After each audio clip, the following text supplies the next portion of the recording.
नमस्कार. मी डॉक्टर मधू ओसवाल ठक्कर. पुण्यामध्ये मी प्रॅक्टिस करते हडपसर एरियामध्ये. गेली 12-13 वर्ष मी या व्यसनमुक्तीच्या कामामध्ये काम करतीये आणि अ, सगळ्यात जास्त आम्ही जे काम करतो ते डॉक्टर्सच्या ट्रेनिंगचं, की डॉक्टर्सना अ, व्यसनाबद्दल माहिती देणं, त्यांना ट्रेन करणं, की पेशंट्स कसे हँडल करायचे, काय-काय ट्रीटमेंट्स आपण देऊ शकतो. पण त्याच बरोबरीने आपण शाळा, कॉलेज इथे जाऊन पण आपण ट्रेनिंग्स घेतो. हे पहिल्यांदा आपण माझ्या पेशंट्स आणि बाकी ओळखीच्या लोकांसाठी मी Zoom मीट ऑर्गनाइज केली आहे. So welcome to this Zoom meet. आपण लेक्चरला सुरुवात करूया.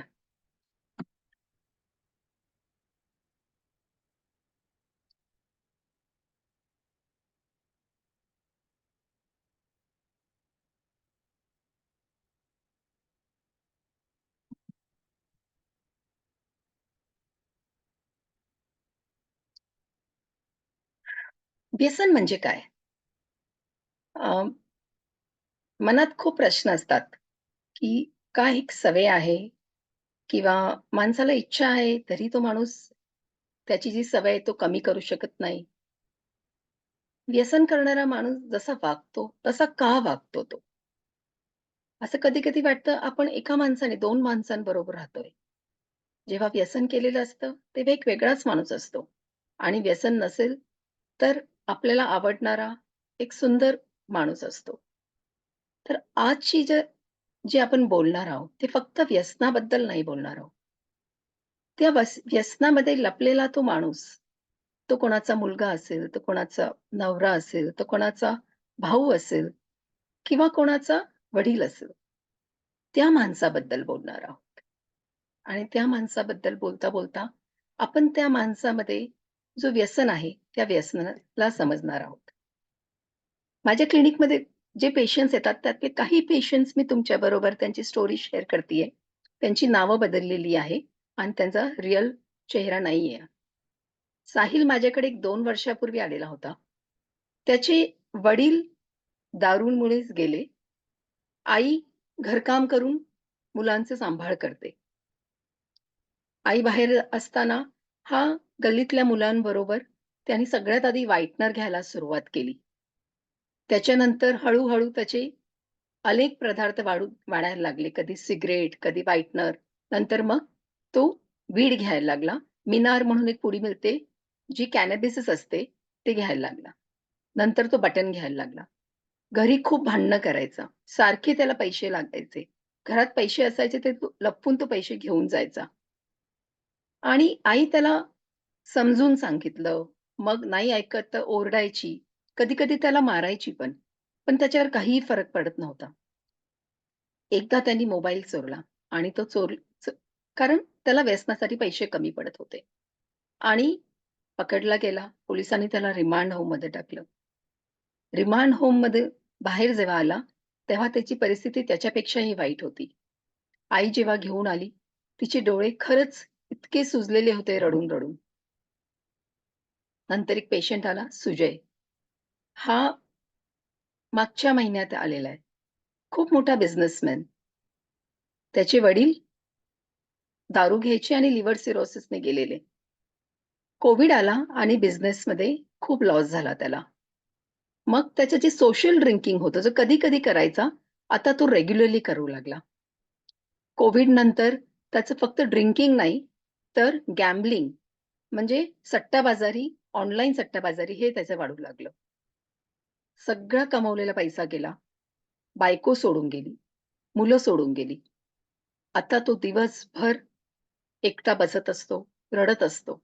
आयुष्याचं काय झालं, तो विचार करत असतो आणि ड्रिंक्स घेत असतो. पण त्याच्यातनं तो बाहेर येऊ शकत नाहीये. त्याचा भाऊ माझ्याकडे तो घेऊन आला होता. अमन फक्त 19 वर्षाचा. चांगल्या घरातला मुलगा आहे तो. आई-वडील चांगल्या जॉबमध्ये आहे. पण 10वी झाली आणि पार्टीसाठी क्लबला गेला. क्लबमध्ये मुलींनी त्याला पहिल्यांदा वीड दिलं. नंतर हळू-हळू पार्टीजमध्ये वीडच्या पुढे जाऊन एम-डी किंवा एफिड्रॉन म्हणतात, मेथ हे सुरुवात केली. कॉल सेंटरमध्ये जॉब लागला होता म्हणून त्याला पैशाचं काही प्रॉब्लेम नव्हतं. जेवढं कमवायचं तेवढं त्या ॲडिक्शन्समध्ये घालवायचा. पण आत्ता असा प्रॉब्लेम झालाय, की तो त्या ॲडिक्शनच्या इतक्या आहारी गेलाय, की तो स्वतःचं काम पण करू शकत नाहीये आणि घरच्यांची त्याला काहीही काळजी नाहीये. एकटा जगतोय, एकटा आपलं राहतोय. आशिष हा पुण्यातल्या खूप एक ॲफ्लुएंट क्लासमध्ये राहत असणारा मुलगा आहे. मोठ्या बिल्डिंगमध्ये राहतो. बाबा इंजिनिअर, आई डॉक्टर. खूप अमीर आहेत. पण दोघांनाही आपल्या कामामुळे वेळ नाहीये. आशिषने एम-बी-ए केलं, पण असंच सेम पार्टीमध्ये त्याचं ड्रग्ज घेणं सुरू झालं. पैसे असल्यामुळे आणि कोणी किती पैसे खर्च करतं याच्यावर लक्ष नसल्यामुळे त्याचं ॲडिक्शन हे कोकेनपर्यंत गेलं, जे खूप महाग असतं आणि गॅम्बलिंग सुरू केलं, पोकर ऑनलाईन सुरू केलं त्याने. नंतर असं झालं, की हा व्यसन इतका महाग आहे, की त्यांनी बाकी मित्रांना आणि इतरांना ड्रग्स द्यायला सुरुवात केली. So he became a drug peddler. शाळेत कळलं, शाळेतनं त्याला बाहेर काढलं. आता आशिष पुण्याजवळच्या एका रिहॅबमध्ये आहे, गेली 2 महिने. अवनीश फक्त 5 वर्षाचा. आता त्याला कुठलं व्यसन? आहे, त्यालाही व्यसन आहे. 5 वर्षाचा असेल, पण त्याचे आई-वडील आय-टी सेक्टरमध्ये, दोघंही ऑलमोस्ट पूर्ण वेळ काम. लहान असतानाच त्याला 1 वर्षाचा पण नव्हता, 8-9 महिन्याचा होता तेव्हा फक्त जेवायला म्हणून त्याला हातात मोबाईल द्यायचे, की तो जेवण करेल. नंतर मोबाईलशिवाय तो 10 मिनिटं पण आता राहू शकत नाही. हातातनं मोबाईल काढला, की आरडाओरडा करतो. जमिनीवर स्वतःला फेकून देतो. वस्तू तोडून देतो. आणि आत्ता एवढं त्याला सवय लागली आहे मोबाईलची, का तो इतरांशी संपर्कच साधू साधू शकत नाही. तो इतरांशी बोलू शकत नाही. आपण ऑटिस्टिक चाइल्ड कसं असतं, तसं ऑलमोस्ट व्हर्चुअल ऑटिझम ह्या इथपर्यंत अवनीश आलेला आहे. त्याला माझ्याकडे घेऊन आला. मला त्याला स्पेशली एका रिहॅबमध्ये पाठवावं लागलं, जे लहान मुलांसाठी काम करतात. So this is behaviour addiction. तर आपण बघितलं, की व्यसन हे कोणालाही होऊ शकतं. माझ्या भावाला, माझ्या मिस्टरांना, वडिलांना, आईला, लहान मुलांना, आपल्या मित्रांना, आपल्या नातेवाईकांना, आपल्या आजूबाजू कोणाला, आपल्या कलीग्सला, बॉसला, आपल्या पेशंट्सना, क्लायंट्सना. हे कोणालाही होऊ शकतो, कधीही होऊ शकतं. व्यसन हे कुठला क्लास आहे, तुम्ही किती अमीर आहात, किती गरीब आहात, तुम्ही कुठला धर्म आहे तुमचा, तुमचं काम काय, तुमचं प्रोफेशन काय, तुमचं वय काय किंवा कुठल्या जेंडरचं आहे. मुलगा आहे, मुलगी आहे किंवा कुठलंही अजून जेंडर असेल. व्यसन हे कोणालाही होऊ शकतं. पण जेव्हा व्यसन येतं, तेव्हा आपल्याबरोबर भय, अश्रू, हेल्पलेसनेस, काही करू शकणार नाही असं एक फिलिंग येते. फ्रस्ट्रेशन असतं, गिल्ट असतं, मनात वाईट वाटतं. घरच्यांनाही आणि व्यसन करलेल्या माणसालाही लाज वाटते, राग असतो, घरं तुटतात, करिअर खराब होतो. मुलांचं सगळ्यात जास्त परिणाम होतो तो मुलांवरती. त्यांचं बालपणच हरवून जातं. घाबरून असतात ही मुलं. शांत होऊन जातात किंवा मग खूप अग्रेसिव्ह होतात. आई-बाबा आपला मुलगा, बायको आपला नवरा, भाऊ भाऊ-बहीण आपला एक चांगला फ्रेंड असं घालवतात. So what is addiction? आपण म्हणतो addiction means a lost connection. व्यसन फक्त त्या वस्तूचं नाहीये. ती बाटली नाहीये, ते पावडर नाहीये किंवा ते सिगारेट नाहीये. व्यसन आहे आपण जे हरवलंय, कनेक्शन्स हरवले, तो व्यसन आहे. जेव्हा रिलेटिव्हज माझ्याकडे येतात, तेव्हा ते सांगतात तर खरं, की याचं व्यसन सुटायला पाहिजे. पण त्यांची खरी इच्छा अशी असते, की हा माणूस आम्हाला पहिल्यासारखा हवाय. जेव्हा तो व्यसनी नव्हता, जेव्हा तो आमच्यातला एक होता. अँड म्हणून आपण समजू घ्या, की व्यसनची जर्नी काय? कसं सुरुवात होते व्यसनाला? नंतर पाहूया, की व्यसन म्हणजे काय? कुठल्या गोष्टींचा व्यसन लागतो आजकालच्या पिढीला? त्याच्यानंतर अ, कोणाला व्यसन होतं, कोणाला होत नाही, कोणाला होण्याचे चान्सेस जास्त असतात. त्याच्यानंतर व्यसन कोणाला झालं असेल, तर त्याची मनाची परिस्थिती काय असते? त्याला काय वाटत असतं? त्याचबरोबरीने व्यसन जेव्हा होतो तेव्हा आपण त्याला कशी मदत करू शकतो? As family members, as doctors, as counsellors आपण त्याला कशी मदत करू शकतो? हे आपण टप्प्या-टप्प्याने बघणार आहोत. पण सगळ्यात आधी बघूया, त्याची सुरुवात कशी होते? सगळ्यात आधी नो यूज. खूप लोकं असे असतात, की आयुष्यात ते कधी कुठल्याही व्यसनाला हात नाही लावत. त्याला कारणं आहेत. जेनेटिक आहे, एन्व्हायर्नमेंटल आहे, आजूबाजूची लोकं त्याला मित्र कसे भेटले, फॅमिली कशी भेटली, त्याचं वातावरण कसं आहे. मग पण आत्ता पहिलं असं होतंय, की खूप लोकं एक्सपेरिमेंट करतायत. म्हणजे आत्ता तर पुण्यामध्ये अशी स्टेज आहे, की 9वी-10वी 9-10 वर्षाची मुलं पण वेप म्हणा, सिगारेट म्हणा, वीड म्हणा याचे एक्सपेरिमेंटेशन सुरू झालंय. आधी आम्ही हे 15-16 म्हणायचो. सो तिथून एक्सपेरिमेंट होतो. एक्सपेरिमेंट का होतं? की हा वयच असा असतो, की आपण नवीन काहीतरी करून बघूया. तो मेंदूच तसा असतो, की सगळं एक्सप्लोर करायचं असं सगळं बघायचं असतं आयुष्यात. आणि त्या एक्सपेरिमेंटमध्ये खूपदा पीअर प्रेशर म्हणजे मित्रांचा दबाव, मित्रांचं ऐकणं आणि मित्रांच्या सांगण्यावरनं हे सुरू होतं.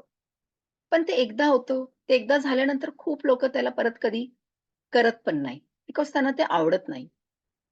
मग एक्सपेरिमेंट झाल्यानंतर खूप लोकं सोशल यूजमध्ये जातात. म्हणजे जेव्हाही पार्टी असेल, बर्थडे पार्टी असू द्या, पिकनिक्स असू द्या, ट्रेकिंग असू द्या, कुठेही गेलं, की आपण स्मोकिंग करायचं, वीड करायचं किंवा ड्रिंक्स घ्यायचे. हा सोशल यूज होतो किंवा मोठ्यांमध्ये कुठलीही पार्टी असेल, लग्न असेल, कुठलंही ओकेजन असेल, तर की सोशल यूज करायचं. पण ते फक्त लोकं असताना आणि पार्टीजमध्येच किंवा ओकेजन्समध्ये. मग काही लोकांचं असं होतं, की ते सोशलपासून रेग्युलर होऊन जातं. आठवडाभर काम करायचा, रविवार आला किंवा शनिवार-रविवार आलं, की रिलॅक्स करण्यासाठी ड्रिंक्स घेणं. खूप स्ट्रेस आला, की सिगारेट घेणं. काही बिघडलं, कोणाशी भांडणं झाली, बॉसनी काही आपल्याला सम ओरडलं, तर त्या गोष्टीचा राग आला, की स्मोकिंग करणं किंवा ड्रिंक्स घेणं. सो हा रेग्युलर पॅटर्न होऊन जातं, की ज्याच्यामध्ये त्याला दुसरं काय करायचं हे माहीत नाही. म्हणून जेव्हाही रिलॅक्स करायचं असेल किंवा स्ट्रेस घालवायचं असेल किंवा फीलिंग्स चांगली नसेल, तेव्हा ड्रिंक्स किंवा चांगलं वाटत असेल तरी ड्रिंक्स किंवा स्मोकिंग. आणि नंतर असं होतं, की जिथे नाही करायचं तिथेही होतं. ड्रिंक्स करून ड्रायव्हिंग करणं. लहान मुलांसमोर घरी सिगारेट घेणं. थिएटरमध्ये 3 तास पण बसता येत नाही. दर अर्ध्या तासाला बाहेर जाऊन सिगारेट घेणं. सो इट बिकम्स आणि इथे ना त्या माणसाला जाणवत असतं कुठेतरी, की आपलं प्रॉब्लेम्स येतायत. आपल्या कामामध्ये, आपल्या फॅमिलीमध्ये, आपल्या हेल्थमध्ये. पण अजूनही माणूस मानायला रेडी नसतो, की मला प्रॉब्लेम आहे. Is still in denial. आणि ह्या स्टेजवरनं पुढचं स्टेज जातं, ते म्हणजे डिपेंडन्स आणि ॲडिक्शन. आता ह्याच्यामध्येही टप्पे असतात. एकदम तो लगेच आहारी जात नाही. सुरुवातीचा टप्पा असतो, की जिथे त्याला की बरं वाटत नाही, स्ट्रेस आहे म्हणून ड्रिंक करतात. हळू-हळू एक ड्रिंक त्याला किंवा 2 पेग जरी घेतले, तरी बरं वाटायचं. पण नंतर असं होतं, की 2 पेगनी काहीच वाटत नाही. मग 2चे 3, 3चे 4 असे पेग्स त्याचे वाढू लागतात. आठवडाभर काम तर करतोय, पण सारखा विचार, की शनिवार कधी येणार आणि मी ड्रिंक्स कधी? सो प्री ऑक्युपेशन सारखं मन त्या व्यसनाकडे. किंवा खूप लोकांचं असं असतं, की रोज संध्याकाळी घ्यायचं सुरुवात होते. दिवसभर काम करतात, पण दुपार झाली, की चुणचुण होते, की कधी 6 वाजतील, कधी घरी जाताना मी ऑफिसनं घरी जाताना मी ड्रिंक्स घेईन. So this is pre occupation. पण अजूनही त्यांच्या मनात असतं, की मी काही व्यसनी नाहीये. मी दिवसभर काम करतोय, माझं काम सांभाळून, माझी फॅमिली सांभाळून मी ड्रिंक्स करतो. So he is in denial. पण तो विसरून जातोय, की त्याचा कंट्रोल लॉस होतोय. तो जाताना बारमध्ये बसताना विचार करतो, की मी आज 2 पेगपेक्षा जास्त घेणार नाही. पण तो कधी त्याचे 4 पेग, कधी 8 पेग, कधी हाल्फ पूर्ण क्वार्टर होतं, त्याला कळत पण नाही. आणि घरात भांडणं व्हायला सुरुवात होत असते. सकाळी ऑफिसला जायला उशीर होत असतं. खूपदा सुट्टी घेतो, हाल्फ डे घेतो. कारण ड्रिंक्समुळे उठता येत नाहीये. हे सगळं होत असतानाही तो स्वतःला कंट्रोल करू शकत नाहीये. त्याचे विचार सारखे तेच चाललेले असतात. तो स आणि पण आत्तापर्यंत तो अजून लपवत असतो. घरच्यांना पण सांगत नाही, की माझे ड्रिंक्सचा प्रॉब्लेम आहे किंवा मला प्रॉब्लेम आहे. खरं तर ही स्टेज जेव्हा त्याला डिनायल असतं, जेव्हा त्याचं लॉस ऑफ कंट्रोल सुरू झालेलं असतं, जेव्हा त्याचे ड्रिंक्स वाढायला सुरुवात होते. ही आयडियल स्टेज आहे. ह्या स्टेजमध्ये जर तुम्ही काउन्सिलर किंवा डॉक्टर किंवा दोघांकडनं घेऊन गेला, तर इथे व्यसन पुढच्या स्टेजमध्ये थांबवणं, जाण्यापासून थांबवू शकतो आपण आणि ते खूप चांगला रिझल्ट आपल्याला मिळतो. पण जेव्हा इथे आपण थांबवू शकत नाही किंवा घर ते हाईड करतात. ते लोकांना सांगत नाही म्हणून ते घरच्यांच्या किंवा कामावर असलेल्या कलीग्सच्या लक्षात पण येत नाही, की असे ड्रिंक्स वाढलेले आहेत. मग त्याच्या घरामध्ये प्रॉब्लेम्स यायला सुरुवात होतात. घरात भांडणं, घरात लक्ष नाहीये, घरातल्या जबाबदारी तो पार पाडू शकत नाहीये. सगळं प्रेशर हे बायकोवर येतं किंवा आई-वडिलांवर येतं किंवा भावंडांवर येतो. मुलांवर परिणाम होत असतं, त्याला दिसत असतं. पण तरी तो थांबवू शकत नाही स्वतःला. सोसायटीमध्ये जिथे ड्रिंक्स असेल तिथे जाण्याचं त्याचं कळ असतं. जिथे ड्रिंक्स नाही त्याच्या त्या पार्टीजमध्ये त्याच्या जाण्याची इच्छा नसते. त्याला जाणवत असतं आपण जे कमवतोय त्यातला खूप भाग हा ड्रिंक्समध्ये, वीडमध्ये, स्मोकिंगमध्ये जातंय. पण तरीही तो थांबवू शकत नाहीये. ड्रिंक अँड ड्राईव्हमध्ये कधी-कधी पोलिसांनी पकडलेलंही असतं, मग पैसे देऊन सोडलेलं असतं. असे लीगल प्रॉब्लेम्स पण त्याने फेस केलेले असतात. त्याला कळत असतं, की मी पहिल्यासारखं खुश राहत नाहीये. पहिलं मी ड्रिंक्स घेतलं, की मस्त वाटायचं. पण आत्ता मी फक्त नॉर्मल वाटण्यासाठी ड्रिंक्स घ्यायला सुरुवात केली, हे त्यालाही जाणवत असतं.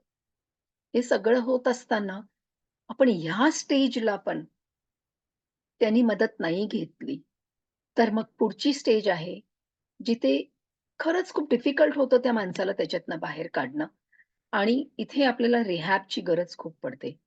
इथे शारीरिक प्रॉब्लेम्स व्हायला सुरुवात होतात. स्मोकिंगमध्ये मे बी लंग्सचे प्रॉब्लेम्स होतात, ब्रीथिंग प्रॉब्लेम्स होतात, COPD, अस्थमा असं आपण म्हणतो ते होतात. त्याच्यानंतर आता ह्या स्टेजला त्याला ड्रिंक्स सोडली, की दुसऱ्या दिवशी त्याला विथड्रॉवल सिम्प्टम्स होतात. विथड्रॉवल्स म्हणजे काय? की थरकाप होणं, भीती वाटणं, नर्व्हसनेस होणं, घाम येणं, डोकं दुखणं आणि असं झाल्यावर त्याला ड्रिंक्स घेतले की बरं वाटतं. तर आत्ता तो ड्रिंक्स चांगलं वाटण्यासाठी नाही, हे होणारा त्रास कमी करण्यासाठी त्याला सकाळीच ड्रिंक्स घ्यावी लागते. आणि दॅट्स विथड्रॉवल सिम्प्टम्स सुरू होतात. आणि मग तो चक्र सुरू होतो. विथड्रॉवल्स होतात म्हणून ड्रिंक्स घेतात. ड्रिंक्स थांबवली की परत विथड्रॉवल्स होतात. आणि इथे आता ऑब्सेशन होतं. म्हणजे त्याला आता घरची लोकं नको, काम नको, मुलं नको, आई-वडील नको, भाऊ-बहीण नको, मित्र नको, कोणीही नको. फक्त त्याला हवाय तो पदार्थ. म्हणजे दारू किंवा स्मोकिंग किंवा वीड किंवा इतर कुठला पदार्थ. ह्या स्टेजला खूप लोकं त्याला सोडून गेलेली असतात. त्याचे मित्र जे घेत नाहीये, त्याचे जॉब गेलेला असतो खूपदा. त्याला लीगल केसेस झालेले असतात. फायनान्शियली तो अल्मोस्ट रुईन झालेला असतो. घरातली परिस्थिती अशी असते, की सगळ्यांनी होप्स सोडून दिलेले असतात, की आता काही खरं नाही. आता एवढं सांगून त्याला समजत नाहीये. त्याला किती वेळा सांगितलंय, की याच्यातनं तू बाहेर ये, पण तो येत नाहीये. आणि मग त्यांनी सोडून दिलेलं असतं, की जाऊ दे त्याला जे करायचं ते करून द्या. आपण आपलं जेवढं होईल आपण सगळी जबाबदारी घेऊ.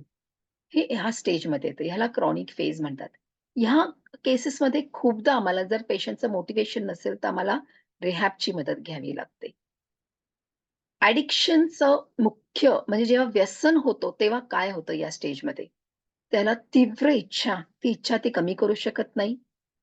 कंट्रोल, इच्छा असते की मी आज 2च पेग घेणार, पण तो थांबवू शकत नाही. So loss of control. Compulsive त्याला घ्यावीच लागते. अशी वेळ असेल, की त्याला मुलाच्या ग्रॅज्युएशनला जायचं आहे आणि तिथे घेणं शक्य नाहीये, पण तो सकाळी येऊन ड्रिंक्स घेणार. जर तुम्ही डॅडी पिक्चर बघितलं असेल, जुना डॅडी पिक्चर, अनुपम खेर आणि पूजा भटचं, त्याच्यामध्ये तुम्हाला कळेल what is compulsion. Chronic use किंवा कंटिन्यूड यूज, की सगळं काही आपल्या आयुष्यात निसटतंय हे असून सुद्धा तो थांबवू शकत नाहीये. सर जेव्हा हे 5 5 सी असतात. Craving, loss of control, compulsion, chronic use आणि in spite of consequences. This is what is की त्या माणसाला ॲडिक्शन झालंय. सो एक्सपेरिमेंट टू ॲडिक्शन ही एक लाँग जर्नी असते. हे एका दिवसात होत नाही. याला हळू वेळ लागतो. काही लोकांमध्ये काही वर्ष, काही लोकांमध्ये 10 वर्ष, काही लोकांमध्ये 3-4 वर्षामध्येच. डिपेंड्स की तुमचं जेनेटिक बिहेवियर कसं आहे, तुमचं एन्व्हायर्नमेंट कसं आहे. So this but why this happens? So ॲडिक्शन्समध्ये बेसिकली होतं का? काही लोकं सुरुवात करतात, पण ते कधीच या ॲडिक्शन स्टेजमध्ये जात नाही आणि काही लोकं जातात. म्हणजे बेसिकली ही जाणारी लोकं असतात, त्यांच्यामध्ये काय होतं? कुठे बदल होतं? की त्यांची इच्छा असून सुद्धा त्यांचं ते स्वतःला कंट्रोल करू शकत नाहीये. तर असा विचार करा तुम्ही. आता खूप लोकांना मोबाईलची सवय झालेली आहे. मोबाईलवरती आपण काम करत असू आणि मोबाईलवरती नोटिफिकेशन आला, कुठलातरी मेसेजचा किंवा Facebookचा किंवा Instaचा नोटिफिकेशन आला. आपल्याला कळत पण नाही, पण आपला हात अचानक मोबाईलकडे जातो. आता हे काय? हे नोटिफिकेशन आपल्या मेंदूमध्ये काय करतं? हा एक प्रकारचं एक सिग्नल पाठवतो आणि त्या सिग्नल पाठवल्यानंतर आपल्याला ती सिग्नल नेहमी बघून एक सवय झालेली असते, की हा सिग्नल आला, की मी मोबाईल हातात घेईल आणि तो लगेच तो मेसेज वाचेल किंवा Facebook नोटिफिकेशन जे आलेलं ते वाचेल. तर एक सायकल तयार होतो. नोटिफिकेशन येणं, आपलं लक्ष लगेच त्याच्याकडे जाणं, आपण काम करत असताना तो मधला काममध्ये थांबवणं आणि ते बघणं. हा व्यसनाचं सर्कल सारखंच आहे. So you have to understand की what is this? This is reward pathway. Notification आल्यावरती कुठेतरी आपल्याला बरं वाटतं, की हां, कोणीतरी आपल्याला आठवण केली आहे किंवा काहीतरी नवीन बघायला मिळेल. तर हा मेंदूचा जो भाग आहे, ह्याला कळतं, की मला हे आवडतंय. मग ते नोटिफिकेशन असू द्या, दारू असू द्या, सिगारेट असू द्या, वीड असू द्या किंवा अजून कुठलंही व्यसन असू द्या. जेव्हा पहिल्यांदा आपल्याला आवडतं, तर मेंदूतल्या ह्या भागामध्ये ते मेंदूमध्ये एक मेमरी सेव्ह होते. त्याला लक्षात ठेवतं, की ही गोष्ट मला आवडणारी आहे. ओके. ही पुढच्या वेळेस आली, की मला परत आवडेल. म्हणजे हे आवडण्याचं सायकल तयार होतं. आणि मग हळू असं होतं, की तो व्यसन त्या माणसाच्या मेंदूचा ताबा घेतो. त्याला आता फक्त व्यसनच आवडतो, बाकी काहीच आवडत नाही. सो त्याचं मोटिव्हेशन हा व्यसन असतो. त्याचं आयुष्यात जे काही त्याला हवंय ते सगळं त्या व्यसनाकडे वळू लागतो तो. बाकी सगळं नगण्य होऊन जातं. त्याची फॅमिली असू द्या, त्याचे करियर असू द्या, त्याची हेल्थ असू द्या. सो ह्याला आपण म्हणतो, की हळू जेव्हा एक्सपेरिमेंट पासून तो ॲडिक्शनकडे जेव्हा जायला सुरुवात होते, तेव्हा आपण ते म्हणतो, की त्याचा ब्रेन हायजॅक झालेला असतो. आता हा ब्रेन जो असतो, आपल्याला भूक लागली असते, आपण जेवण करतो. आपल्याला छान वाटतं. तेव्हाही त्या ब्रेनला वाटतं, की मला चांगलं वाटलंय आणि डोपॅमिन म्हणून एक केमिकल असतं, जो रिलीज होतं. सेक्स केल्यानंतर पण जो आनंद आपल्याला वाटतो, तो पण तसाच असतो. पण तुम्ही जर फरक बघितला, तर हे जेव्हा डोपॅमिन किंवा जो खुश करण्याचा किंवा आनंद देण्याचा जो हार्मोन असतो, तो 200च्या खाली असतं त्याचा लेव्हल. आपण काय असं नाही करत, की एक गोष्ट आवडली, की आपण दिवसभर त्याला खातच असतो किंवा आज मला 1 बर्गरनी बरं वाटलं, की उद्या 10 बर्गरपर्यंत जाईल, असं होत नाही आपलं. आपलं पोट भरलं, की आपण शांत राहतो. पण प्रॉब्लेम ड्रग्सचा कसा आहे, कोकेन, मेथ, आपण दारू म्हणूया, आपण सिगारेट म्हणूया, हळू त्याचं प्रमाण वाढत असतं. तो कितीही प्रमाण घेतला तर तो कमी वाटतं. नाही घेतलं तर मला त्रास होतो आणि त्याची इच्छा, क्रेव्हिंग इतकी तीव्र असते, की त्याला मी थांबवू शकत नाही. ती क्रेव्हिंग सगळ्यांना मात करते. So this is difference between normal happiness that we seek, normal things that we seek against the drugs that we take. व्यसन म्हणजे हा आपल्या मेंदूमध्ये होणारा सर्किटचा प्रॉब्लेम आणि केमिकल लोचा आहे. याचा खूप मोठा सायन्स आहे. खूप केमिकल्स इन्व्हॉल्वड असतात. मेंदूचे खूप भाग त्याच्यामध्ये इन्व्हॉल्वड असतात. पण सोप्पं म्हणजे व्यसन हा मेंदूचा आजार आहे. आणि आपण फक्त मेंदूमध्ये फंक्शनल चेंजेस होत नाही. जर व्यसनी माणसाचा आपण फंक्शनल एम-आर-आय काढला, तर चांगला मेंदू आणि व्यसनी मेंदू ह्याच्यामधला हा फरक एम-आर-आयमध्ये पण दिसतं. फंक्शनल एम-आर-आयमध्ये, की त्याच्या स्ट्रक्चरल चेंजेस पण झालेले असतात आणि म्हणून त्या माणसाला व्यसनाला नाही म्हणणं हे जमत नाही. कारण व्यसन त्याच भागाला अफेक्ट करतं, त्याच भागाला हायजॅक करतं, जिथे आपलं मोटिव्हेशन असतं, जिथे आपलं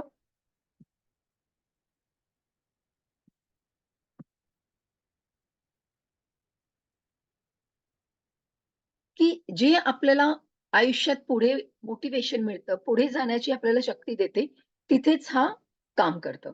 so being addicted is driving a car without brake. आपण अशी कार ड्राईव्ह करतोय, की ज्याला ब्रेक नाहीये. आणि मग ह्या माणसाला सांगणं, की "तू थांबव, तू थांबवत का नाहीये? तू पिणं सोडून का देत नाहीये?" हे खूप उशीर झालेलं असतं. कारण त्याचं ब्रेन त्याला साथ देत नाहीये. आणि हाच व्यसन जर 21 किंवा 25 वयाच्या आधी सुरू झालेला असेल, म्हणजे आपण म्हणतो, की खूप लहान मुलं आजकाल नवीन-नवीन गोष्टी ट्राय करतायत. त्यांचा ब्रेन खरं तर डेव्हलप झालेला नसतो. त्यांची विचारशक्ती, त्यांना डिसिजन घ्यायचं, प्रॉब्लेम सॉल्व्हिंग, कॉन्फ्लिक्ट रिझोल्यूशन हे कुठल्याच गोष्टी डेव्हलप झालेल्या नसतात. आणि ह्या मेंदूला जेव्हा कुठल्याही व्यसनचं एक्सपोजर होतं, तर ह्या लवकर सुरू केलेल्या व्यसनामुळे त्याचं पुढे जाऊन व्यसनीमध्ये रूपांतर होणं हे जास्त जास्त होतं. म्हणजे जर 21 पर्यंत जर माणसाने कुठलंही व्यसन नाही केलं असेल, कुठलीही गोष्ट ट्राय केली नसेल, तर पुढे जाऊन तो आहारी जाणं याची शक्यता कमी होते.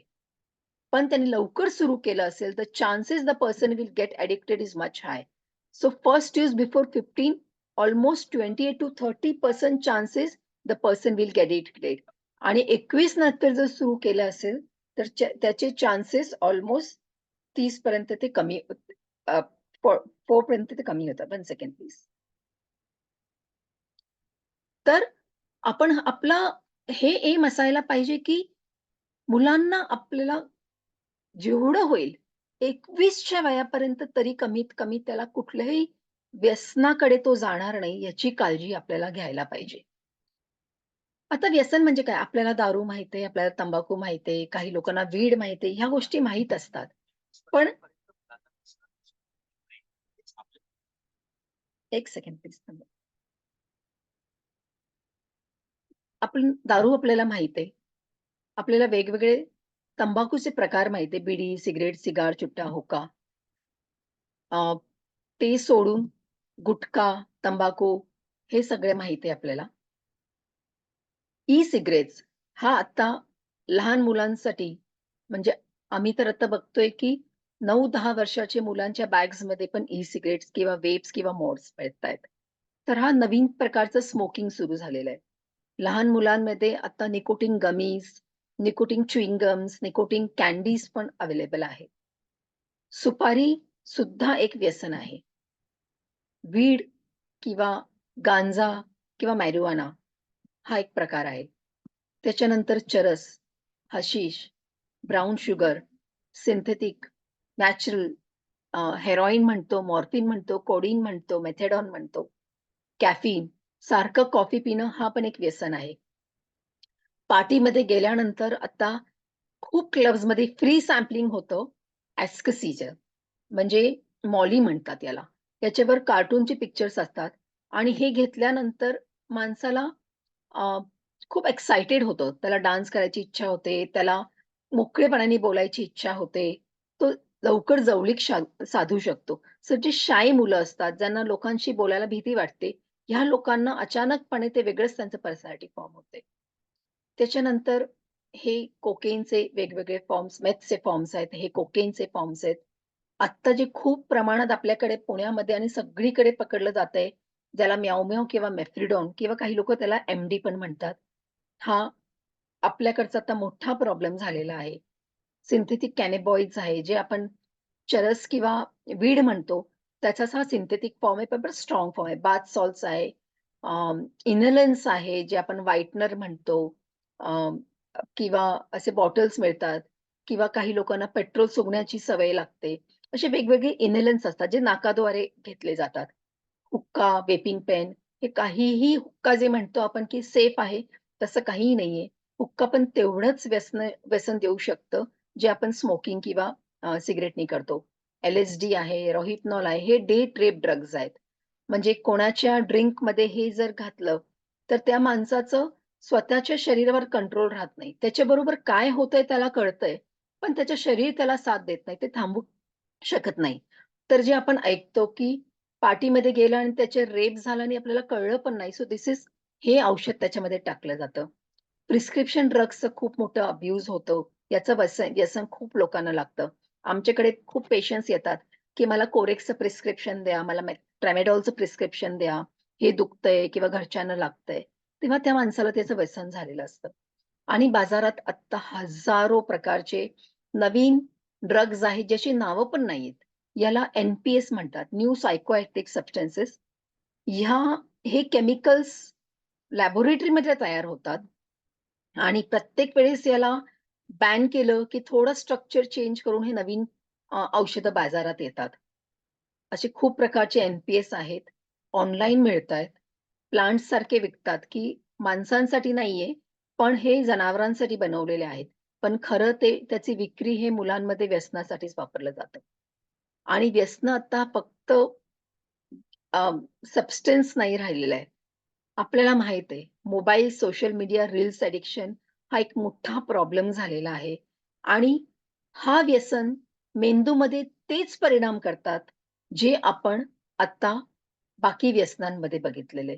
जे दारू करतात, जे स्मोकिंग करतं, जे वीड करतं, जे कोकेन करतं, तसाच सेम परिणाम आपण रील्स ॲडिक्शनमध्ये होतो, सोशल मीडिया ॲडिक्शनमध्ये होतं, इंटरनेट किंवा मोबाईल ॲडिक्शनमध्ये.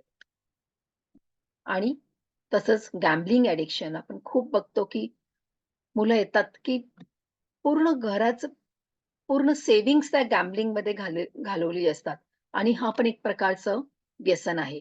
गेमिंग ॲडिक्शन मुलांमध्ये बघतो आपण. गेम सुरू केलं, की त्यांना थांबवताच येत नाही ते गेम्स. पॉर्न ॲडिक्शन आहे. ते आपण बघतोय. सो खूप प्रकारचे ॲडिक्शन्स आहेत. पण सगळीच लोकं त्याच्या आहारी जातात का? खूप लोकं गेम सुरू करतात, पण त्याला व्यसन लागत नाही. खूप लोकं मोबाईल बघतात, पण ते सारखे ते मोबाईलला धरून बसत नाही. आपली कामं करतात, वेळ असेल तेव्हा इम्पोर्टंट काम असेल तर मोबाईल बघतात. रील्स बघायची सवय नसते. मोबाईलचा वापर करतात, पण काम असेल तेव्हाच. खूप लोकं सोशली ड्रिंक करतात. आयुष्यभर सोशलीच करतात. पार्टी असेल तर केली, मग महिनाभर काही नसेल तर काही नाही घेत. मग काय होतं, की काही लोकं त्या सोशलपासून डिपेंडन्स किंवा फुल कोर व्यसनमध्ये जातात आणि काही लोकं जात नाही. असं का होतं? काय डिफरन्स असतं? असं म्हणतात, की "वो दिल की मस्ती ही है जो रंग लाती है. नशा शराब में होता तो नाचती बॉटल."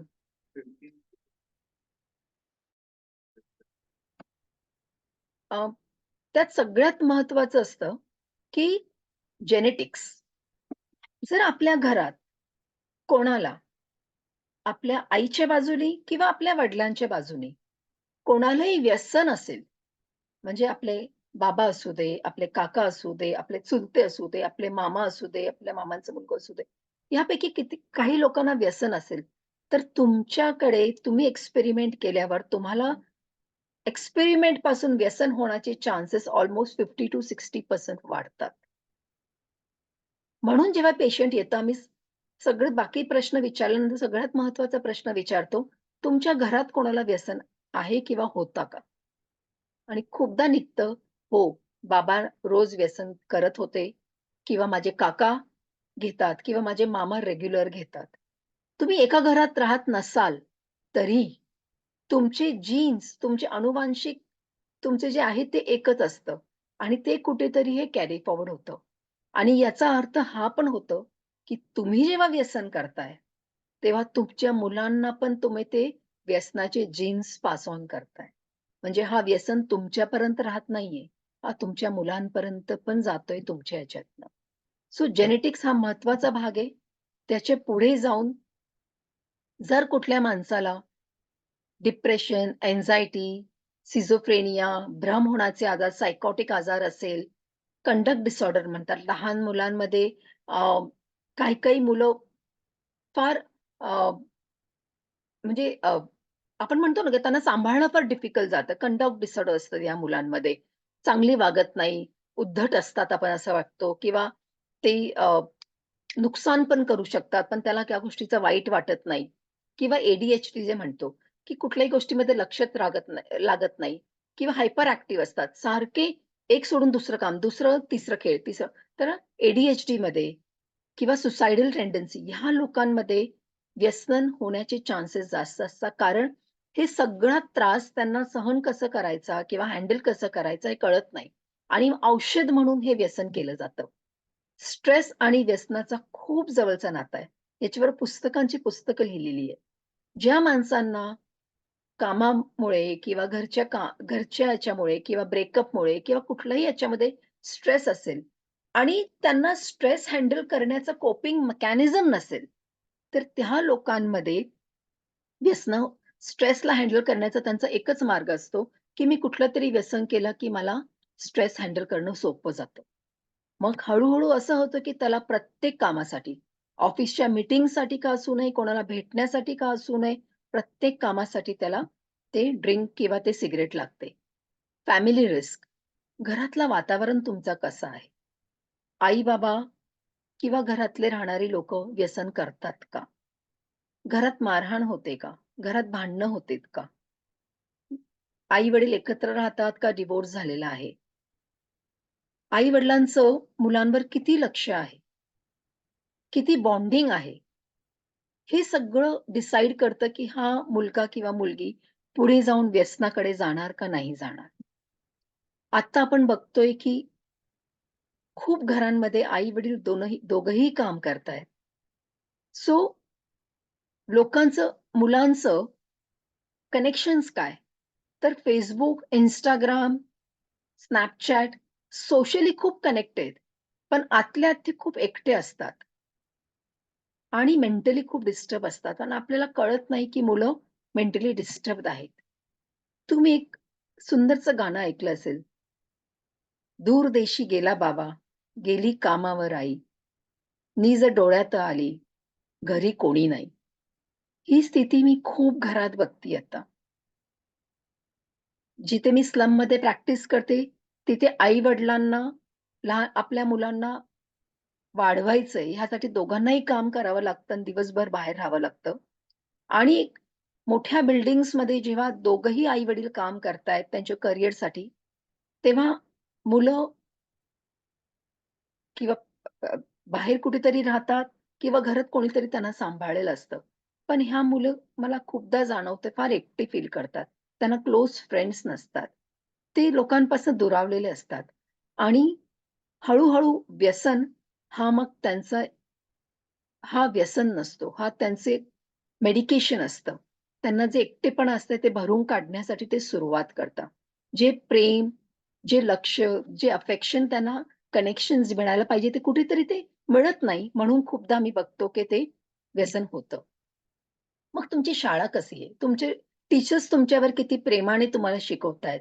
तुमचे आजूबाजूचे जे मित्र आहेत, त्यांना कुठलं व्यसन आहे का? तुमचे आई-वडील तुमच्या कामामध्ये अभ्यासामध्ये किती लक्ष देत आहेत? तुमच्या शाळेच्या आजूबाजूला ड्रग्ज किंवा सिगारेट्स किंवा दारू मिळतंय का? या सगळ्या ह्याच्यावरती आपल्याला ठरतं, की शाळेमध्ये कुठे रिस्क आहे का नाहीये? तुमचे मित्र कसे आहेत? ते घेणारे आहेत का? आजूबाजूची सोसायटी कशी आहे? आता पंजाबी सोसायटीजमध्ये आपण बघतो, की दारू घेणं हे काही मोठी गोष्ट नाहीये. सगळेच घेतात, लग्नामध्ये पण ठेवलेले असतात. आणि काही सोसायटीज असतात, जसं जैन कम्युनिटी असते, तिथे व्यसन इतकं मोकळ्यापणाने केलं जात नाही.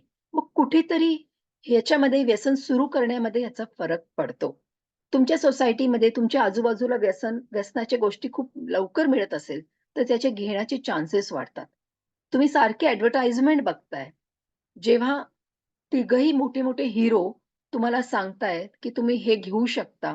तेव्हा तुमच्यावर हा परिणाम होतो लहान मुलांच्या ह्याच्यावर, की माझा हिरो घेतोय, शाहरुख खान घेतोय, सलमान खान घेतोय, तर मला घ्यायला काय हरकत आहे. चांगलं असेल म्हणून तर ते ॲडव्हर्टाइज करतायत.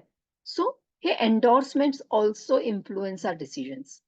मग किती स्वस्त मिळतंय आणि किती लवकर मिळतंय, त्याच्यावरही व्यसनाचं आपल्याला कळतं.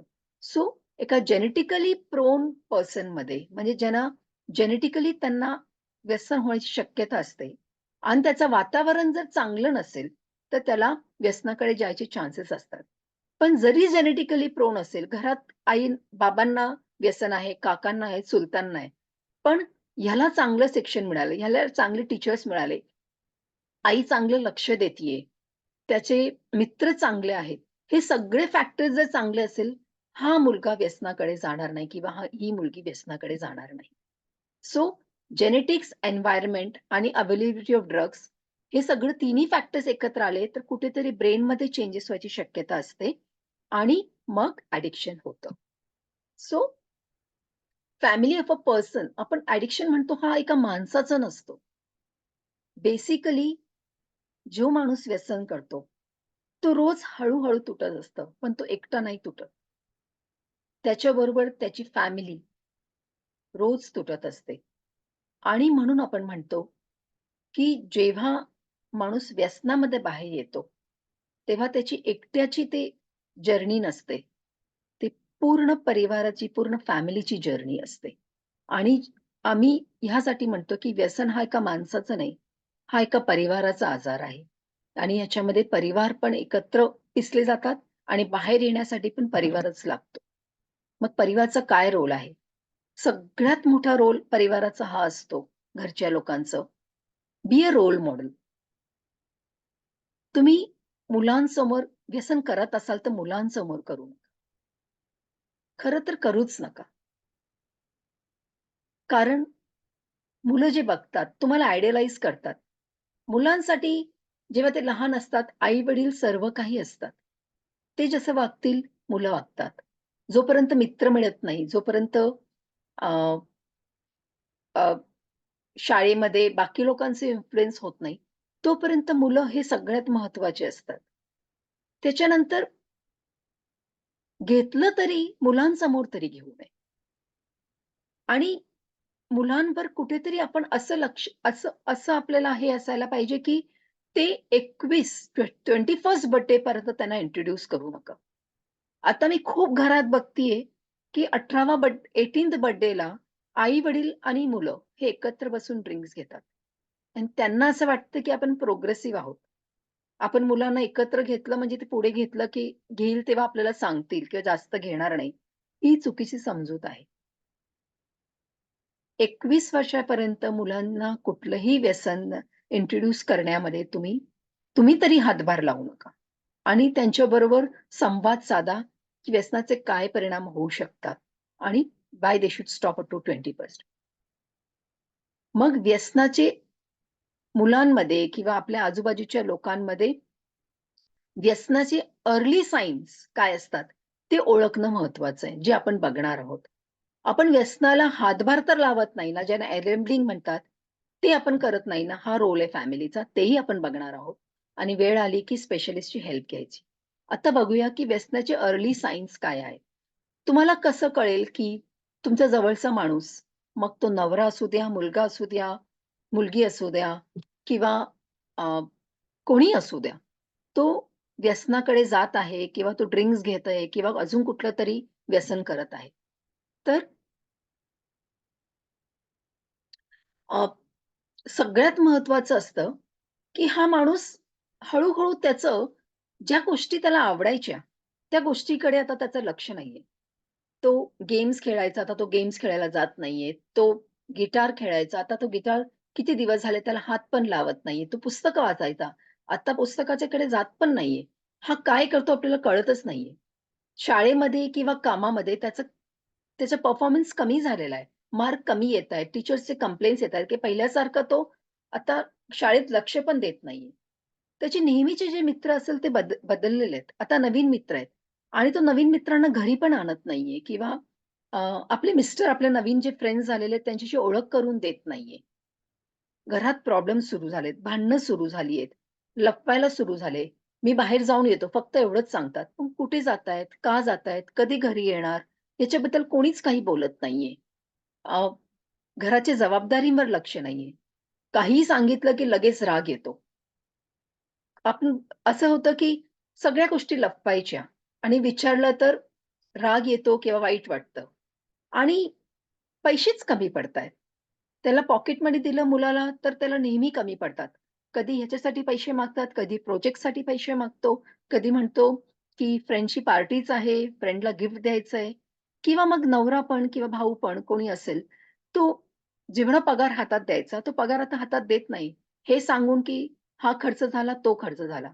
आणि कधी-कधी जाणवतं, की आपण घरी ठेवलेले पैसे पण कमी होतायत, की गोष्ट सापडत नाहीयेत किंवा घरातल्या वस्तू सापडत नाही मोठ्या-मोठ्या. असं पण आपण खूपदा बघतो. आणि जर त्या माणसाला बघितलं तर व्यसन कुठलं आहे त्याच्यावर असतं. आयदर ते असं लॉस्ट झालेले असतात. कुठेतरी शून्यामध्ये बघतात असं वाटतं आपल्याला किंवा डोळे एकदम लाल झालेले असतात. आपण वीड किंवा अल्कोहल किंवा दारू घेतलेलं असं खूपदा बघतो, की डोळे लाल असतात. सारखे झोपावसं वाटतं त्यांना किंवा मग असं होतं, की झोपच येत नाही. नाकातनं कुठलं व्यसन करत असेल, जसं कोकेन आहे किंवा स्नफिंग करत असेल, तर त्यांचं सारखं नाक वाहत असतं, कफिंग असतं. नाक्याच्या आजूबाजूला पांढरे डाग लागलेले असतात. नखांमध्ये काहीतरी घाण लागलेलं असतं, कारण ते जेव्हा वीड रोल करतात, तेव्हा त्याच्या नकात जातं. खूपदा बघतो, की रूम बंद करून बसलेले असतात किंवा एकटे राहतात. बाथरूममध्ये सारखं जास्त वेळ घालवतात. रूम सारखे सेंट वापरणं किंवा माउथ फ्रेशनर्स वापरणं, गम्स, आय ड्रॉप्स मिळणं त्यांच्या बॅगमध्ये. कारण डोळे लाल असेल, तर घरी येताना ते मुलं वीड वापरल्यानंतर डोळ्यात आय ड्रॉप्स टाकतात. म्हणजे कळत नाही, की आपण वीड वापरलेली आहे. त्यांच्या खाण्यापिण्यामध्ये बदल होतो. खूप खायला सुरुवात करतात किंवा खातच नाही. झोपण्यामध्ये फरक पडतो आणि पर्सनल ड्रेसिंग स्टाईल पण आपण बघतो, की ती चेंज व्हायला लागते. म्हणजे आधी सगळ्यांसारखं तो वागायचा. आता सगळं वागणंच त्यांना पूर्ण बिघडून जातं. जेव्हा ह्या गोष्टी आपल्या लक्षात येतात, त्यांच्या वागण्यामध्ये, त्यांच्या दिसण्यामध्ये, त्यांच्या खर्च करण्यामध्ये, आपल्या रिलेशन्समध्ये कुठेतरी सस्पेक्ट करा, की हे फक्त मुलं मोठी होत आहेत म्हणजे एडोलसंट प्रॉब्लेम आहे, की कुठेतरी व्यसनामध्ये जातायत का? आणि जर ही शंका असेल, तर कसं बोलायचं? रागवायचं नाही किंवा त्याचे पोलिसिंग करायचं नाही. पण ह्या विषयाबद्दल मोकळ्यापणाने तो विषय काढायचा आणि त्यांचं मन मन जिंकून त्यांच्याशी बोलायचं असतो.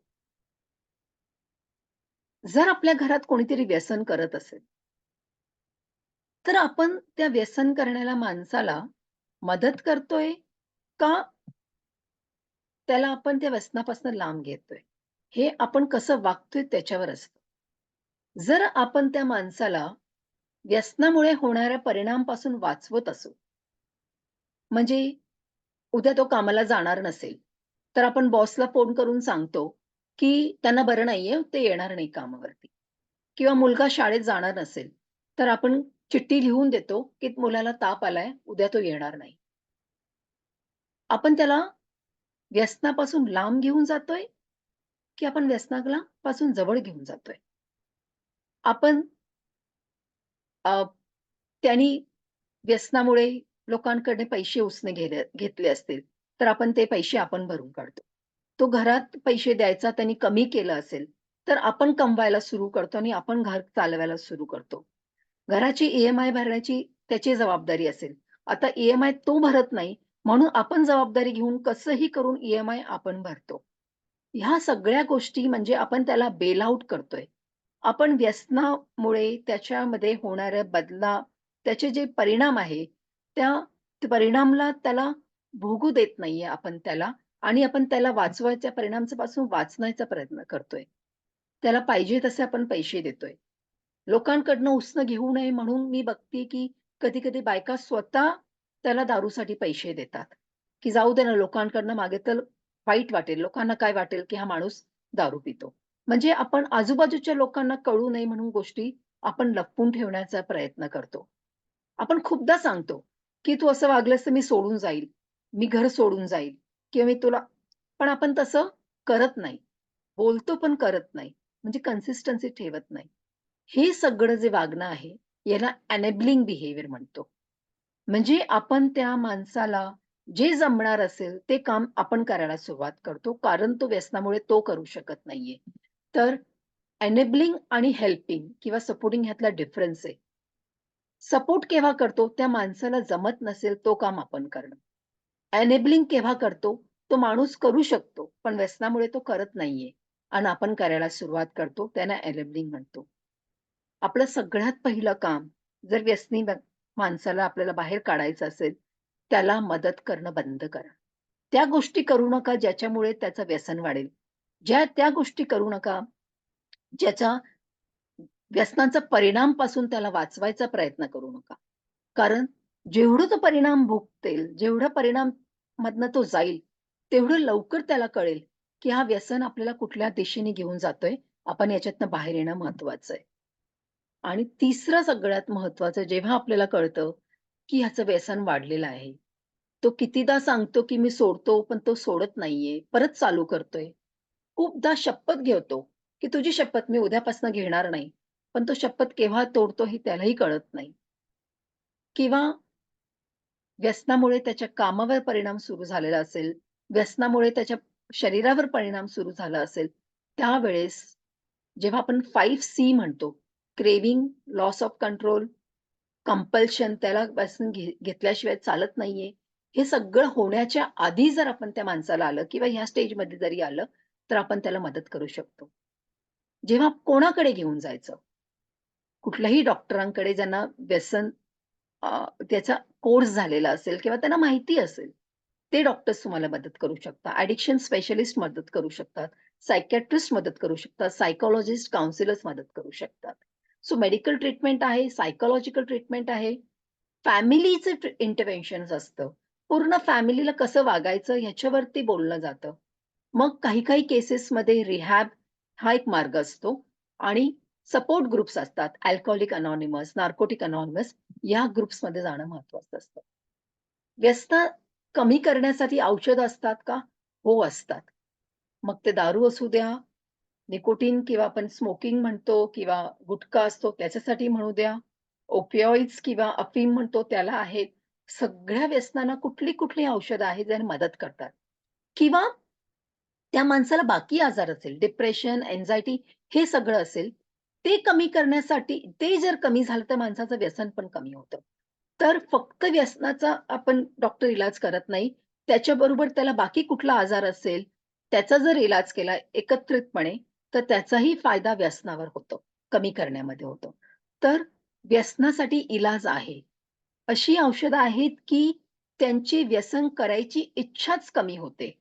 मी असे पेशंट्स बघितलेले आहेत, की ते येतात आणि 15-20 दिवसांनी मला सांगतात, की आता मी बारमध्ये जरी गेलो, तरी मी ड्रिंक्सला हात लावायची इच्छा होत नाही. माझे फ्रेंड्स घेतात, पण मी नाही घेत. मी सॉफ्ट ड्रिंक घेऊन बसतो आणि माझ्या मनात पण येत नाही.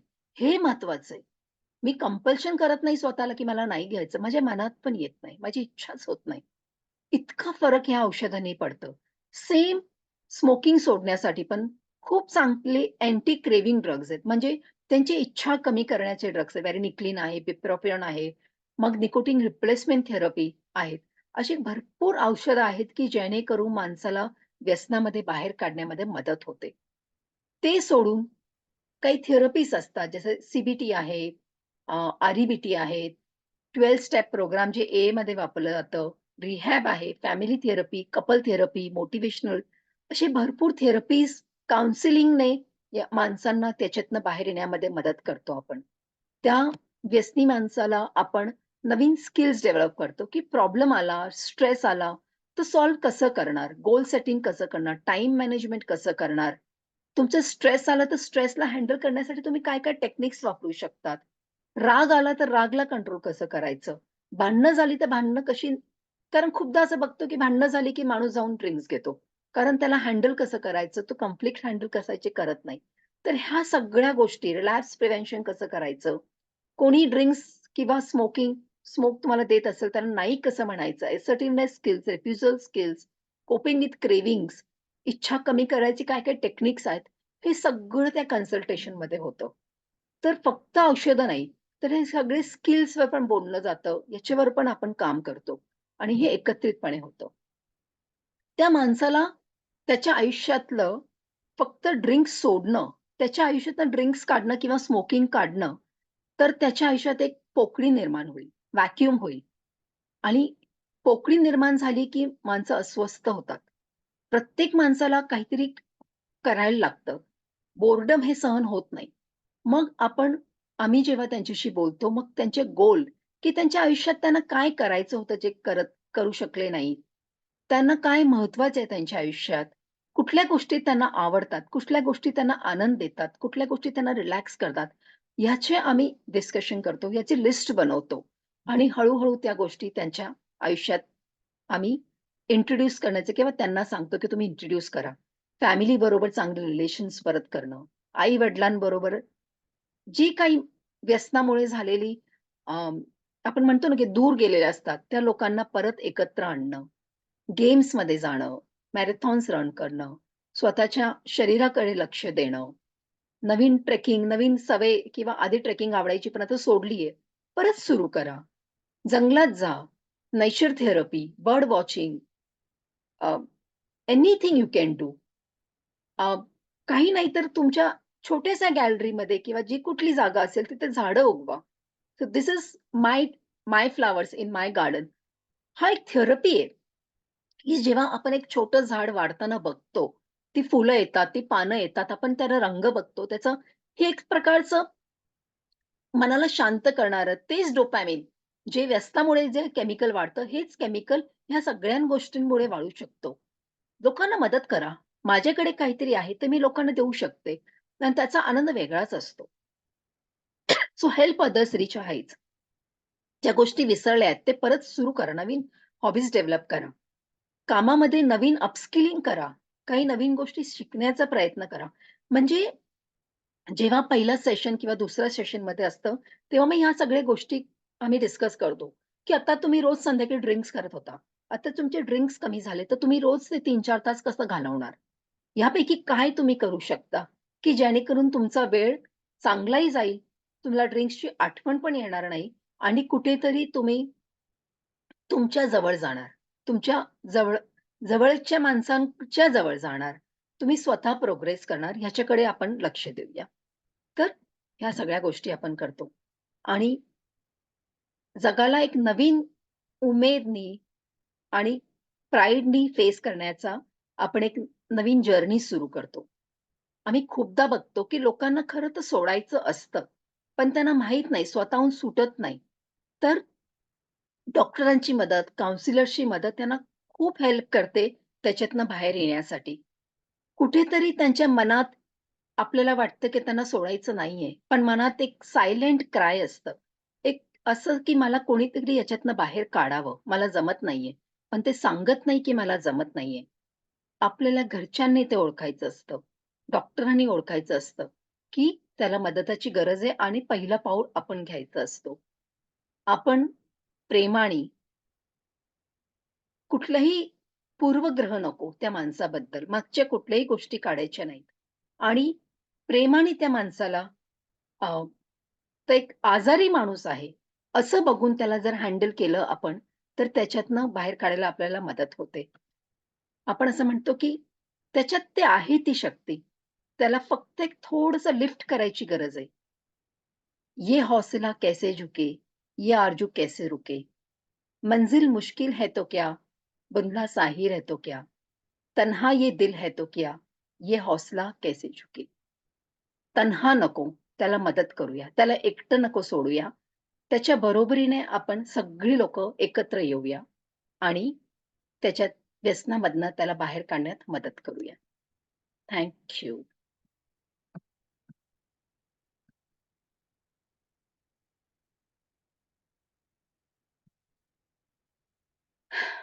काही प्रश्न असतील, काही असेल तर तुम्ही विचारू शकता प्लीज.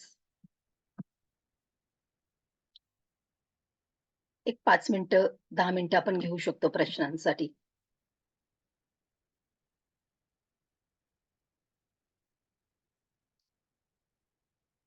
हा सेशन मी मराठीमध्ये घेतलेला आहे. खूप लोकांना तो हिंदी किंवा इंग्लिशमध्ये हवाय.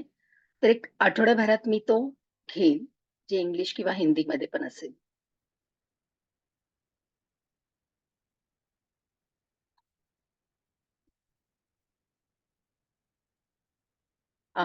ओके. मी प्रश्न विचारायचा एकच मिनिट हां, मी अनम्यूट करते.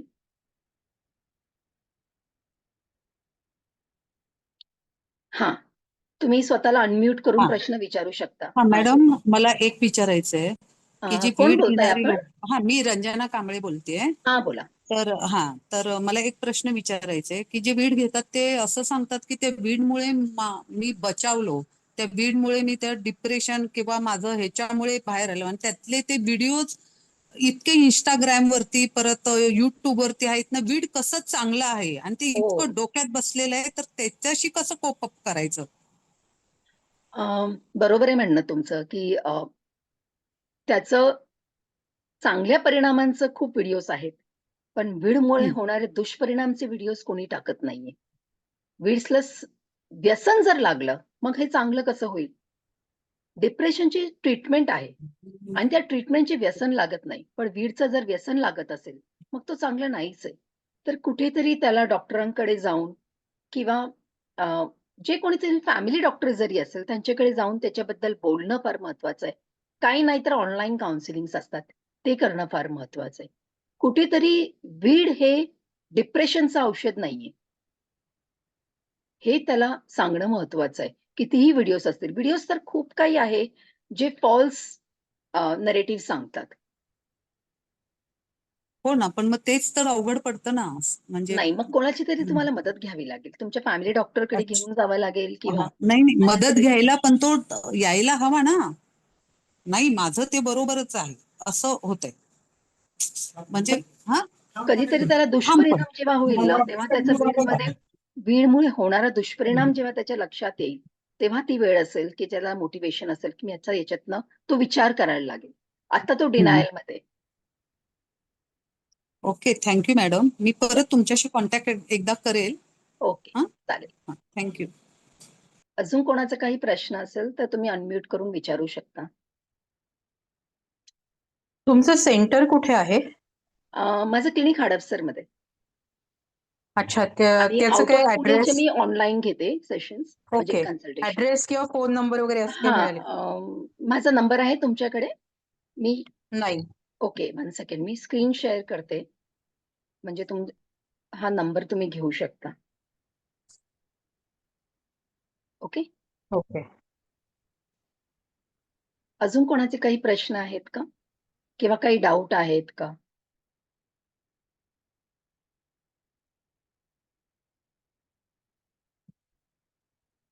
हॅलो मॅडम, या.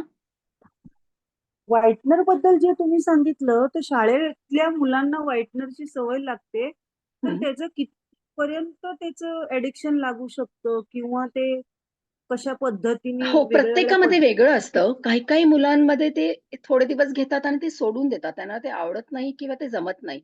पण काही-काही मुलांमध्ये व्हाईटनर हा गेटवे ड्रग असू शकतो. म्हणजे गेटवे ड्रगचा अर्थ असा, की ते व्हाईटनर घेतात, त्यांना ते हाय मिळतं, त्यांना चांगलं काय हे त्यांना वाटतं. मग हळू-हळू व्हाईटनरपासनं ते सिगारेटकडे जातात, सिगारेटपासून वीडकडे जातात, वीडपासून ते ड्रिंक्सकडे जातात. तर व्हाईटनर हा स्वतःहून पण काही-काही मुलांमध्ये ब्रेन चेंजेस करू शकतात. म्हणजे डल राहणं, म्हणजे खूपदा मी असं बघितलंय, की व्हाईटनर आणि दारूचे पेशंट्स एकसारखे दिसतात. तसे वागतात ते. जर जास्त घेतलं, खूप सवय झाली तर. पण सवय नाही पण झाली, पण व्हाईटनर नंतर प्रोग्रेस होऊन ते बाकी गोष्टींकडे जाण्याचे चान्सेस वाढतात. म्हणून त्याच्यावर लक्ष ठेवणं, त्याच्याबद्दल बोलणं हे महत्वाचं आहे. तुम्ही ते कशाप्रकारे घेऊ शकतात? डायरेक्टली ते कन्झ्युम करतात का नाही ते एनी अदर नाकात वे? व्हाईटनर ना ते त्याचा गंध घेतात ते. त्याला एक वेगळं आवडतं त्यांना ते गंध व्हाईटनरचं. या, या. ओके. Thank you ma'am. या. अजून काही प्रश्न आहेत का? किंवा आत्ता प्रश्न विचारायला जमत नसेल तर माझा नंबर दिसतोय तुम्हाला स्क्रीनवरती? तर तुम्ही मेसेज करू शकता. आपण बोलू शकतो. कुठलाही प्रश्न असेल, की आत्ता नाही विचारायचा आहे सगळ्यांसमोर, तर आपण नंतरही बोलू शकतो या विषयाबद्दल. चॅटमध्ये काही आहे का? बघते मी. Thank you so much. Thank you so much. Okay. ठीक आहे. आपण मीटिंग इथे संपवूया कोणाचे काही प्रश्न नसतील तर. याचे पुढे मी ह्या मंथ एंडला किंवा ऑगस्टच्या पहिल्या महिन्यामध्ये डॉक्टरांसाठी, काउन्सिलर्ससाठी किंवा रिहॅबमध्ये काम करणाऱ्या लोकांसाठी सर्टिफिकेट कोर्स आम्ही सुरू करणार आहोत केईएम बरोबर मिळून, मुंबई केईएम सायकियाट्रिक डिपार्टमेंट. त्याच्याबद्दल माहिती मी तुम्हाला देईन. माझ्या नंबरवर तुम्ही हाय पाठवलं तर तुमचा नंबर मी सेव्ह करून ठेवेल. म्हणजे पुढची जेव्हा कुठलाही मोठा कोर्स असेल, तर त्याची माहिती तुम्हाला मिळेल. कोणी डॉक्टर किंवा त्या व्यवसायामध्ये असेल तर. आणि दुसरं खूप लोकांना मराठी ही भाषा समजत नाही. त्या लोकांसाठी हिंदी किंवा इंग्लिशमध्ये पुढे मी लेक्चर ठेवण्याचा प्रयत्न करेल. Thank you for joining. हा लेक्चर तुम्हाला थोडाफार काही उपयोगी वाटला असेल, तर प्लीज मला WhatsAppवरती जे काही तुमची प्रतिक्रिया आहे, ते कळवावी. आणि ह्या लेक्चरमध्ये काही फरक करायचा असेल, की नाही तुम्ही असं नाही, असं घेतला तर जास्त फायदा होईल, तर मला आवडेल हे तुमच्याकडनं ऐकायला. Thank you so much. Thank you all. Good night.